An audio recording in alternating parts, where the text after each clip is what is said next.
తూర్పు గోదావరి జిల్లాలో దొంగ నోట్ల చలామణి ముఠా గుట్టురట్టు చేశారు పోలీసులు. 5గురిని అరెస్ట్ చేశారు. 1,06,58,000 రూపాయలు సీజ్ చేశారు. దొంగ నోట్ల ముఠా వివరాలు తూర్పు గోదావరి జిల్లా ఎస్పీ నరసింహ కిషోర్ మీడియాకు వివరించారు. చిట్టూరి హరిబాబు, శీలం కేదారేశ్వర, పరిపూర్ణ శ్రీనివాస్, చీకట్ల ఏడుకొండలు, దోనెపూడి మధు, కర్రి మణికుమార్ను అదుపులోకి తీసుకున్నట్టు చెప్పారు. వీరి నుంచి దొంగ నోట్లతో పాటు computer, CPU, laminator, pen drives, scanners మరియు ఎస్బీఐ పేపర్ షీట్లను స్వాధీనం చేసుకున్నట్లు తెలిపారు.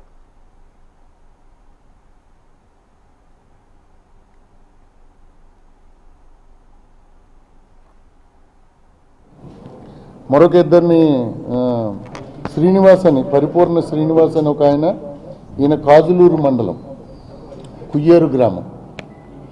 అలాగే చీకట్ల ఏడుకొండలని దుగ్గదూరు గ్రామం, కాజులూరు మండలం. ఈ ముగ్గురిని లిఫ్ట్ చేయడం జరిగింది. దెన్ వీళ్ళు చెప్పింది ఏంటంటే ఈ హరిబాబు అనే ఆయన స్వీట్ స్టాల్ నడిపేవాడు. ఈ ఇద్దరు కూడా మెకానిక్స్, మిగిలిన ఇద్దరు శ్రీనివాస్ అండ్ ఏడుకొండలు. సో వీళ్ళకి చాలా రోజుల నుంచి ఫ్రెండ్షిప్ ఉంది. ఈ హరిబాబు అనే ఆయన పీడిఎస్ రైస్ కేసులో కూడా ముద్దాయి. వీరికి ఏంటంటే డబ్బులు లేవు, మనం ఏదో ఒకలాగా డబ్బులు సంపాదించాలని చెప్పిన తర్వాత ఈ ముగ్గురు కలిసి కొంత క్యాష్ పట్టుకొని మధుబాబు అనే ఒక ఆయన విజయవాడలో ఉంటే అతన్ని కలిశారు. కలిసిన తర్వాత ఈ మధుబాబు అనే ఆయన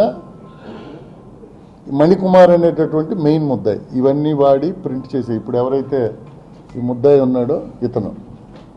ఈ నలుగురు దొరికిన తర్వాత మేము అరెస్ట్ చూపించాం. ఫర్దర్ లీడ్స్లో నిన్న గుంటూరులో బాలాజీ నగర్లో అతను డెన్ మీద రైడ్ చేసి ఈ మొత్తం ఈ కరెన్సీ నోట్లు కానీ ఈ మెటీరియల్ దగ్గర 1,02,00,000 రూపాయలు, వీరి దగ్గర 4 లక్షల రూపాయలు, మిగిలిన నలుగురు ముద్దాయిల దగ్గర వాళ్ళని అరెస్ట్ చూపించారు.